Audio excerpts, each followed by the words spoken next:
Hello viewers, இது part 2 video. இந்த வீடியோவில் நம்ம போலோவுடைய engine starting problem, idling problem, pickup problem, smoke நிறைய வருது. இந்த ப்ராப்ளத்தை எப்படி ஏபிசிடி அனாலிசிஸ் அப்ரோச் மூலிமா ரிசால்வ் பண்ண போகிறோங்கிறத நம்ம பார்க்க போகிறோம். பார்ட் 1 பார்க்காதுங்க, மேலே லிங்க் கொடுக்குறேன், அந்த லிங்க்கில் போய் பார்த்துட்டு வந்துருங்க. சரியா? அதில் டீட்டெயில்டாக கொடுத்துருக்கேன் இந்த காரோட ப்ராப்ளம் என்னங்கிறத தெளிவாக. வாங்க வீடியோக்குள்ளே போகலாம். இப்போ நம்மளோட ஏபிசிடி அனாலிசிஸ் அப்ரோச் பிரகாரம் ஃபஸ்ட்டு கம்ப்யூட்டர் கார் ஸ்கேன் பண்ணுவோம். இப்போ நம்ம கார் ஸ்கேன் பண்ணதில் நிறைய எரர் கோடு வருது. அதில் எந்த எரர் கோடை ஃபஸ்ட்டு நம்ம சால்வ் பண்ணணும் அப்படிங்கிறத எப்படி நம்ம முடிவு பண்ணோம் அப்படின்னா, இந்த லிஸ்ட் ஆஃப் ப்ராப்ளத்தை எடுத்துகிட்டு நம்ம மேப்பிங் பண்ணோம். இப்போ நம்ம லிஸ்ட் ஆஃப் ப்ராப்ளம் 4 ப்ராப்ளம் இருந்தாலும் அதில் மேஜர் ப்ராப்ளம் எதுன்னு கேட்டிங்கன்னா, காரே ஸ்டார்ட் ஆக மாட்டேங்குது தான் ப்ராப்ளம். இப்போ அந்த ப்ராப்ளத்துக்கு ரிலவெண்ட்டான எரர் கோடு எது அதெல்லாம் பார்த்தீங்கன்னா முதல்ல ரிசால்வ் பண்ணும். அதுக்கான ரிலவெண்ட் கோடு எதுன்னு கேட்டிங்கன்னா, ignition or distributor engine speed range performance error code இருக்கு இல்லையா, அதுதான் மோஸ்ட் சிக்னிஃபிகண்ட். ஸோ அதை நம்ம ஃபிக்ஸ் பண்ணினா இந்த ஸ்டார்டிங் ப்ராப்ளத்தை ரிசால்வ் பண்ண முடியும். ஓகே, இப்போ நான் சொன்னோம் இல்லையா, ignition or distributor speed range performance error இருக்கு இல்லையா, அதுக்கு எதெல்லாம் காரணமாக இருக்கும் அப்படின்னா டைமிங் தான். ஸோ இந்த போலோ பொறுத்தல டைமிங் 2 போர்ஷன் நம்ம பிரிச்சுக்கலாம். ஒரு portion of timing crank, cam, high pressure இந்த ஷாஃப்டோடைய டைமிங். இன்னொரு போர்ஷன் ரிலக்டர் ரிங் உள்ள டைமிங் அப்படி வச்சுப்போம். இப்போ ஃபஸ்ட்டு நம்ம என்ன பண்ணுவோம், நான் சொன்னோம் இல்லையா, crank shaft, cam, high pressure pump ஷாஃப்டோடு அந்த டைமிங் நம்ம என்ஷூர் பண்ணுறோம். இப்போ நம்ம தரவாக செக் பண்ணிட்டோம். கிராங்க், கேம், ஹை ப்ரெஷர் இந்த ஷாஃப்டோட டைமிங் பக்காவாக இருக்குது. அப்படி இருந்தும் பார்த்தோன்னா நமக்கு ஸ்டார்ட் ஆகலை அப்படின்னும் போது ஏற்கனவே நமக்கு தெரியும் நம்மளுடைய error code ignition or distributor engine speed range performance காட்டுறதுனால அப்போ கம்பல்சரி டைமிங் தான் ப்ராப்ளம். அப்போ ஒரு ஆஃப் டைமிங் நம்ம பார்த்துட்டோம். இன்னொரு ஆஃப் டைமிங் எங்கே இருக்குன்னா, reluctor ring and it's crank sensor. So அப்போ நம்ம கண்ணை மூடிட்டு இப்போ அது ரெண்டுத்தையும் மாற்றிடுவோம். ஸோ மாற்றிட்டா கண்டிப்பாக ப்ராப்ளம் சால்வ் ஆகி தான் ஆகணும். ஏன்னா ஆப்ஷன்ஸ் கிடையாது. ஏன்னா நமக்கான கம்ப்யூட்டர் கார் ஸ்கேனிங் டேட்டா இதுதான் சொல்லியிருக்கு. இப்போ போய் நம்ம அதை மாற்றிடுவோம். இப்போ நம்ம கம்ப்ளீட்டாக கிராங்க் ஷாஃப்ட் சென்சார் அப்புறம் ரிலக்டர் ரிங் இதை பக்காவாக நம்ம ரீப்ளேஸ் பண்ணிட்டோம். அது போக சரியானபடி பொசிஷனில் ஓரியன்டேஷன் அண்ட் இட்ஸ் பொசிஷனில் கரெக்டாக நம்ம ஃபிக்ஸ் பண்ணிட்டோம். ஸோ இப்போ வாங்க ப்ராப்ளம் சால்வ் ஆகிடுச்சா இல்லைன்னு பார்ப்போம். ஹலோ வியூவர்ஸ், ஃபர்தராக நீங்கள் வீடியோக்கு போகிறதுக்கு முன்னாடி இது வரைக்கும் சேனலை சப்ஸ்கிரைப் பண்ணாமல் தான் உடனே சப்ஸ்கிரைப் பண்ணுறேங்க. அப்படி சப்ஸ்கிரைப் பண்ணினா 50% டிஸ்கவுண்ட் தரும். காசு கணியும் போது மேலும் ஆன்லைன் சப்போர்ட் தரும். வாங்க வீடியோக்குள்ளே போகலாம். இவர் என்னோட சீனியர் மெக்கானிக்ஸு ராஜா. ஸோ இவரை வச்சு நான் இப்போ வண்டியை ஸ்டார்ட் பண்ண சொல்கிறேன். ஸ்டார்ட் பண்ணுங்க ராஜா. ஃபார் இன்ஃபர்மேஷன்ஸ், இப்போது இதுக்கு முன்னாடிலாம் ஆக்சிலேட்டர் மிதிச்சு தான் ஸ்டார்ட் பண்ண வேண்டியது இருக்கும். லாங் கிராங்க் கொடுக்க வேண்டியது இருக்கும். பெடலை புஷ் பண்ணி பண்ண வேண்டியது இருக்கும். இப்போ அதெல்லாம் எதுவுமே பண்ண போகிறதில்ல. அவர் எதையும் ஆக்சிலேட்டர் மிதிக்க மாட்டேன், என்ன பண்ண மாட்டார், ஜஸ்ட் ஸ்டார்ட் பண்ண போகிறாரு. எப்படின்னு பார்க்கலாம். ஸ்டார்ட் பண்ணுங்க ராஜா. வண்டி ஸ்டார்ட் ஆகிடுச்சு பர்ஃபெக்டாக. இந்த லாங் கிராங்கிங்கு ஆக்சிலேட்டரை பார்த்தீங்கன்னா ஆக்சிலேட்டர் பெடலை புஷ் பண்ணி ஸ்டார்ட் பண்ண வேண்டியது அந்த மாதிரி எதுவுமே இல்லை. பர்ஃபெக்டாக வண்டி ஸ்டார்ட் ஆகிடுச்சு. இந்த ஏபிஎஸ் வார்னிங் இண்டிகேஷன்ஸ் லைட் எரியுது இல்லையா, அது ப்ராப்ளமே இல்லை. அதாவது நம்ம பேசுறதுக்கான சம்பந்தம் கிடையாது. ஆனால் அதே சமயத்தில் அது என்ன ப்ராப்ளம் ஆகிடுச்சு அப்படின்னா, ஸ்பேர் ஈசி வாங்கினாங்க இல்லையா, அந்த ஸ்பேர் ஈசி வாங்கி அந்த கண்ட்ரோல் மாடலையும் கனெக்ட் பண்ணிட்டாங்க.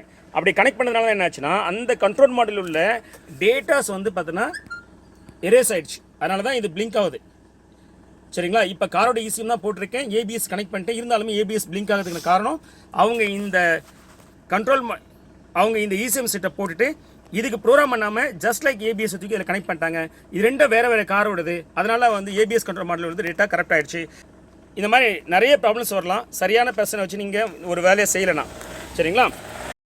ஓகே, இப்போ நம்ம அடுத்தது எதை சால்வ் பண்ண போகிறோம் அப்படின்னா, வண்டி என்ஜின் ஐட்லிங் ப்ராப்ளம் இருக்கு இல்லையா, அதை நம்ம சால்வ் பண்ண போகிறோம். சரி வாங்க, என்ஜின் ஐட்லிங் ப்ராப்ளத்தை சால்வ் பண்ணுறதுக்கு முன்னாடி முதல்ல இப்போ என்ஜின் ஐட்லிங் ப்ராப்ளம் இருக்கான்னு போய் பார்ப்போம்.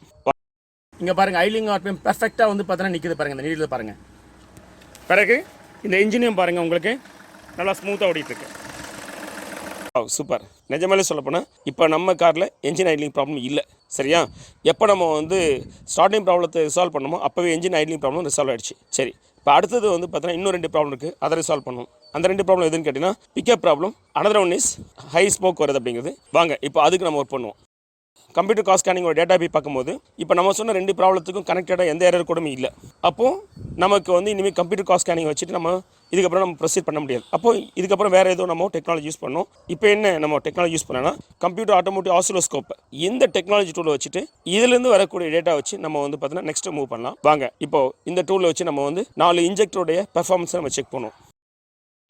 இப்போ என்ன பண்ணிக்கன்னா, இந்த 3 இன்ஜெக்டர்ஸையும் நான் பார்த்தீங்கன்னா அதோட ஃபீட்பேக் எடுத்திருக்கேன். ஃபீட்பேக் எடுத்து விட்டுக்கிட்டோம். ஸோ இது பார்த்தீங்கன்னா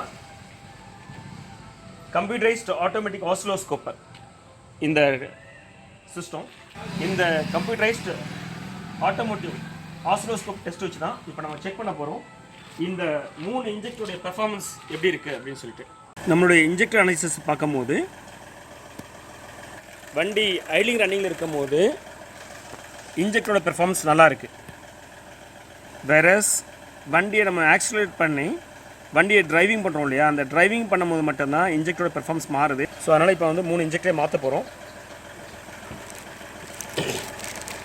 ஸோ இதுதான் 3 இன்ஜெக்டர்ஸு.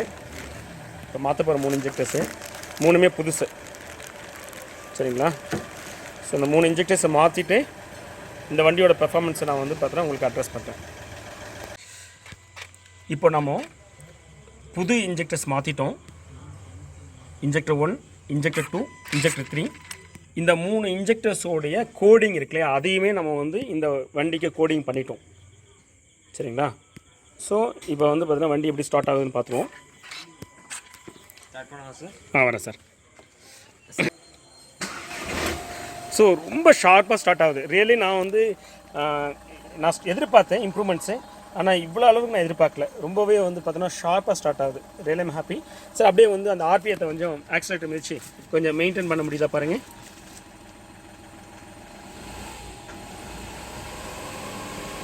ஸோ சூப்பராக ஆர்பிஎம் வந்து பார்த்தீங்கன்னா மெயின்டைன் ஆகுது. இதுக்கு முன்னாடிலாம் என்ன ஆகும்னா நம்ம மெயின்டைனே பண்ண முடியாது, மேலேயும் கீழேயும் போயிட்டு வரும், சரிங்களா? இப்போ இந்த ஆக்சிலேட்டர் இப்போ சார் மிதிக்கிறாரு. ஸோ அந்த டைமில் பார்த்தீங்கன்னா நம்மளால் வந்து அப்படியே ஸ்டெபிளாக மெயின்டைன் பண்ண முடியுது பாருங்கள். அதேமாதிரி சார் கம்ப்ளீட்டாக டெஸ்ட் ட்ரைவ் பண்ணிட்டாரு. எவ்வளோ ஸ்பீடில் போனீங்க சார்? 120 வரைக்கும். ஸோ 120 km/h போனார். எவ்வளோ டிஸ்டன்ஸ் போயிருப்பீங்க சார்? 25 km வரைக்கும் சார் ரன் பண்ணதில் அந்த பவர் ட்ராப்ஸ் சொல்லுவோம் இல்லைங்களா, அந்த மாதிரி பவர் ட்ராப்ஸ் எதுவுமே வரல அப்படின்னு சொன்னார். So I am really happy of that. Hello viewers, உங்களுக்கு இந்த வீடியோ ஒரு நல்ல அவேர்னஸை கொடுத்துருக்கோம் நான் நம்புகிறேன். ஸோ நீங்கள் உங்களுடைய காரில் இந்த மாதிரி மிஸ்டயக்னோஸ் பண்ணி நிறைய பணம் செலவு பண்ணாமல் ஒரு சரியாக டயக்னோஸ் பண்ணி ப்ராப்ளத்தை ஃபிக்ஸ் பண்ணி உங்களுடைய காரோட ஒரிஜினாலிட்டி ரீட்டைன் பண்ணுறதுக்கு இந்த வீடியோ உங்களுக்கு நிச்சயமாக நல்ல ஒரு இன்புட்டாக இருக்கும்னு நினைக்கிறேன். மேலும் உங்களுடைய கமெண்ட்ஸ் எது இருந்தாலும் என்னோடய கமெண்ட் செக்ஷனில் போஸ்ட் பண்ணுங்கள், நான் ரிப்ளை பண்ணுறேன். Thanks viewers.